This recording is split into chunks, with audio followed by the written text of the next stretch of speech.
Assalomu alaykum. Bugun sizlar bilan xalqimiz ko'p ishlatadigan, o'zimiz iste'mol qiladigan asosiy mikroelementlar va vitaminlar haqida gaplashamiz.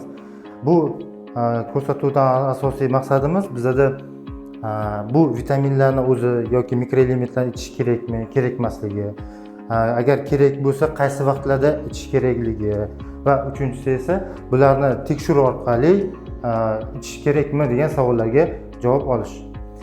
Xo'p, birinchi narsa bu mikroelementlar va vitaminlar bizning organizmga muhim, kerak bo'ladi. Har bittasini o'zini funksiyasi bor. Masalan, birinchisini tepadagidan oladigan bo'lsak, omega 3 bu bir tarafdan mikroelementga ham, vitaminga ham kirmaydi. Bu biologik aktiv faol qo'shimcha, ya'ni qisqa qilib aytganimizda BAD deymiz. Vaqtimizda tarkibi bo'yicha to'yinmagan yog' kislotalaridan tashkil topgan va bu yog' kislotalari ko'pincha triglitseridlar, xolesterinni miqdorini tushirishda hamda yurak, bosh miya faoliyatiga ishlashga yordam beradi. Xalq tilida aytadigan yomon xolesterinni chiqarishda qo'shimcha sifatida ishlatiladi. Qo'shimcha. Keyingisi, masalan, vitamin D hammamiz ko'pchilik ichamiz, hammamiz buni eshitganmiz. Ya'ni D vitamini bizada suyaklar mustahkamligiga, immunitet javob beradi unga ham. Hamda qondagi kalsiyni so'rilishiga javob berishi bor. Vitamin B gruppasi bu nerv sistemasini asosiy bir vitaminlardan biri. Uning yetishmovchiligi har xil nevrologik kasalliklarga sabab bo'lishi bor. Buni muntazam hammamiz olganmiz ham, qo'l ko'rinishida ham, tabletka ko'rinishida ham. Yod qalqonsimon bezning asosiy nima desak bo'ladi, qurilish materiali. Shu yod miqdori yetishmasligi hisobiga ko'pchilik, masalan, O'rta Osiyo mintaqasi aholimizda yod defitsitini holatda kuzatiladi. Ya'ni zo'b kasalligi, tugunlik, kistali hosillar bilan kuzatilishi bor. Ikkinchisi selen, yana mikroelementimizdan. Bu mikroelement asosan immunitetga javob beradi. Hujayralarni antioksidant xususiyati kuchaytirib, ya'ni immunitet ta'sirida portlam ketmasligida himoya qilishga yordam beradi. Magniy mikroelementi bu vitamin B komplekslari bilan nerv sistemasiga kerak bo'ladigan yana bir bizning qo'shimchalarimiz asosiy. Temir, ya'ni железо deymiz, hammamizda anemiya bor, bu bor deymiz. Обязательно bunda temir moddasining muhimi rol o'ynaydi. Bunda обязательно qondagi miqdorini tekshirish, muntazam shunga miqdorda dozani berish orqali biz temir moddasini tiklash orqali organizmda kislorod yetishmovchiligining oldini olamiz. Ya'ni gipoksiya deymiz. Sink bu ko'pincha mikroelementlar orasida o'zini hujayrani immunitetga bog'liqligi, ya'ni keyin fermentlarda oqsillar hosil bo'lishida ishtirok etadigan muhim bir mikroelementlardan yana biri bu. Va oxirgisi kalsiy elementi. Bu asosan suyak tishlarni mustahkamlik ta'minlaydi. Bizani umurtqa pog'onamiz va bel suyaklari deymiz, hamma shularning mustahkamligi asosan qondagi va suyakdagi kalsiyning boyligiga qarab ta'minlanadi. Xo'p, endi ikkinchi savolimizga javob, ya'ni bu mikroelement va vitaminlar badlarni qaysi vaqtda ichish kerakligi. Birinchisi oladigan bo'lsak, bizani biologik aktiv faol qo'shimchamiz yog' kislotasi bo'lgani uchun uni optimal so'riladigan vaqtda ovqat orasida ichiladi. Ya'ni buni ertalab ovqat orasida yoki tushlikda ovqat orasida iste'mol qilish tavsiya beriladi. Keyingisi vitaminimiz D bo'ladi. D vitamini ham jir rastvorimi, ya'ni yog'li muhitda eriydigan bo'lgani uchun uni обязательно, ya'ni ovqat orasida yo ertalab yoki tushlikda ovqat bilan birgalikda qabul qilinishi kerak. Bo'lmasam nima uchun kechki paytga ichilmaydi deyish ham mumkin. Sababi kechki paytga ichilmasligi D vitamini bizani uyqu gormoni bo'lgan melatoninga ta'sir qilishi bor. Uni sinteziga ta'sir qilsa-da pasaytirish ehtimoli bor. Shuning uchun yo ertalab yoki kunduzi ovqat orasida ichish tavsiya buyuriladi. Keyingi B gruppa vitaminlarimiz, bularning har xil formalari bor. Обязательно ukol, tabletka ko'rinishlari. Agar tabletka ko'rinishini aytadigan bo'lsak, B gruppa vitaminlari bu suvda eriydigan vitaminlar. Bularni yo ovqatdan oldin, yo ovqatdan keyin ichish tavsiya buyuriladi. Keyingi mikroelementimiz bizada yod, ya'ni boyaga aytganimizdek qalqonsimon bezning muhim bo'lgan mikroelementimiz. Asosan yodni ovqat orasida yoki ovqatdan so'ng 10-15 minutdan keyin ichishga tavsiya beramiz. Lekin optimal so'raladigan vaqt albatta ovqatdan so'ng. Selen bu ham antioksidant kuchli bo'lgan element. Buni biz kunduzi ertalab ovqat orasida ichishga tavsiya beramiz. Magniy bu asab sistemasiga boyaga aytganimizdek, buni ertalab emas, asosan optimal vaqtda, endi bu sutkadagi dozasiga miqdoriga bog'liq. Agar yetishmovchilik kuchli bo'ladigan bo'lsa, sutkalik normani 2 ga bo'lib, ertalab va kechki payt ovqat orasida ichish tavsiya bo'ladi. Agar profilaktik miqdorda ichilayotgan bo'lsa, albatta kechki payt optimal vaqtda yo ovqat orasida yoki ovqatdan 1 soat, 1,5 soat keyin. Keyingisi temir elementi. Temir elementini gemoglobinni yetishmovchiligiga qarab preparatlarimiz bor. O'zini miqdori albatta qaraymiz. Bu yerda 2 valentli temir elementlar, ya'ni preparatlarimiz bor. 3 valentli temir elementlarimiz bor. Temir elementini обязательно ko'proq ertalab kunduzi beriladi. Ya'ni gemoglobinni hosil bo'lishda ishtirok etadigan vaqtimizga qarab. Turiga qarab bor, och qoringa ichilishi bor, ovqatdan keyin to'q qoringa. Keyingisi sink, ya'ni ruh elementi.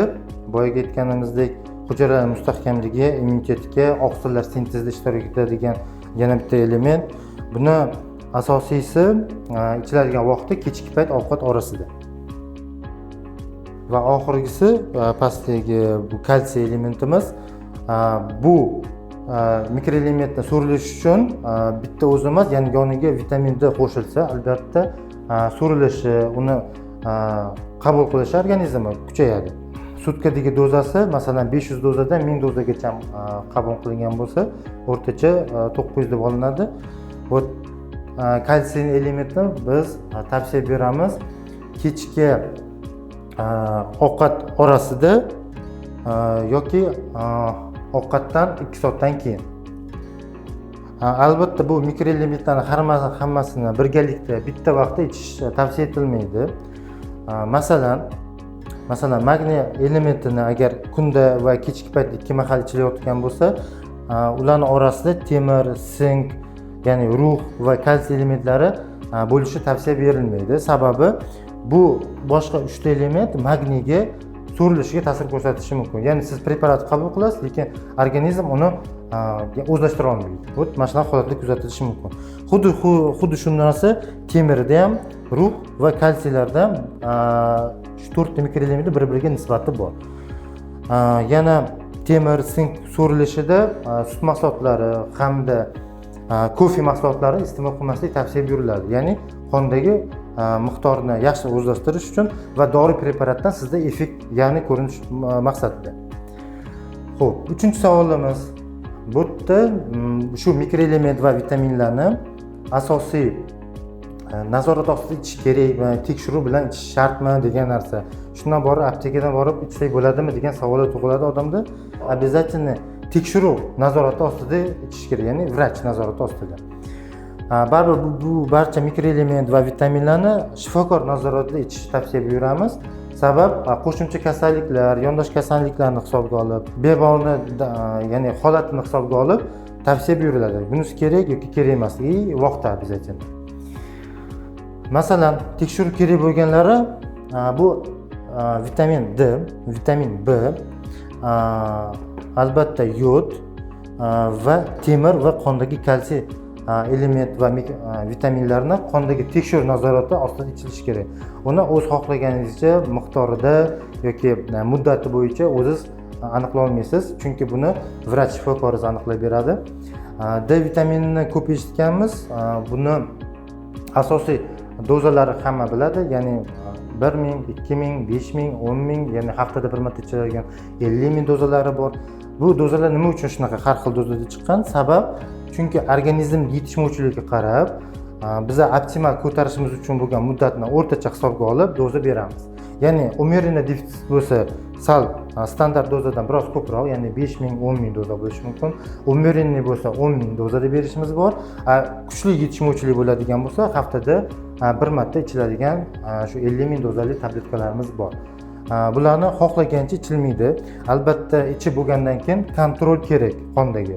Ya'ni o'sha уровеньga ko'tarilgandan keyin o'zini optimal miqdorga yetgandan keyin to'xtatish kerak bo'ladi. Buni faqat laboratoriya tekshiruv orqali bilib olasiz. Keyingisi yod elementi bu masalan biz aytamiz 40 yoshgacha bo'lgan bemorlarimiz, patsientlarimiz, aholilarimiz ularga bemalol profilaktik miqdorda berib tursak bo'ladi.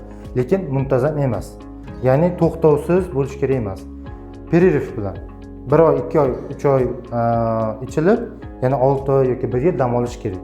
Va albatta bunda qondagi qalqonsimon bez gormonlari miqdoriga qaraladi.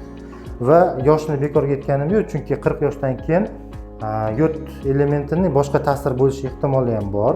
Ya'ni tugunlarni kattalashtirmasligi ehtimoli bor bu ham. Yana mumkin bo'lmagan holatda qalqonsimon bezni zaharli toksik bo'g'oqlarda. Ya'ni bu element yoki polivitaminda bo'lishi kerak emas zaharli zot bo'lgan odamda. Chunki bu kasallikda gormon shundoq ortiqcha siz unga yod beradigan bo'lsangiz, yana ko'proq ishlab chiqaradi va umumiy ahvolni, bemor umumiy ahvolni og'irlashtirib yuborishi mumkin. Temir moddasi bu ham boyagi aytgan D vitaminiga o'xshab tomchilab quyiladigan formalari yoki tabletlarning formalari bor. Bularni qondagi nazorat bilan tekshirish eng asosiylaridan biri. Chunki shunga miqdor olib, hisoblab, vesiga patsientimizni yetishmovchiligi, gemoglobin yetishmovchiligi miqdorini hisobga olib, preparatimizni dozasi va muddati tanlanadi. Va любой mikroelementlar mana shu kerak bo'lganlar, tekshiruv nazoratida ichish kerak bo'lganlarini shifokor nazoratida ichib bo'lgandan keyin qayta tekshiruv qilish kerak. Ya'ni biza o'sha optimal normaga yetkazib olganmizmi yoki yo'qmi degan savolga javob olish uchun. Shuning uchun bu elementlar обязательно tekshiriladi. Va kalsiy ham boyaga aytganimizdek xuddi sut mahsulotlari, kofeinlar bilan va temir, magniy, sinklar bilan birgalikda bitta vaqtda ichish kerak emas. Ya'ni bo'lib ichiladi boshqa payt. Xo'p, kalsiyni usvoyeniyasiga, ya'ni so'rilishiga, organizm qabul qilishiga eng yaxshi bo'lgan elementlarimizdan, mikroelementlar, vitaminlardan biri bu D vitamini. Ya'ni hozirgi shunday ko'rinishda chiqqan elementlarimiz ham bor, tabletkalarimiz ham bor. Faqat bu yerda miqdorini yetishmovchiligini hisobga olamiz. Agar sizda bular bo'yicha qo'shimcha savollaringiz va muammolaringiz bo'layotgan bo'lsa, pastdagi raqamlarga murojaat qiling, biz sizga yordam beramiz.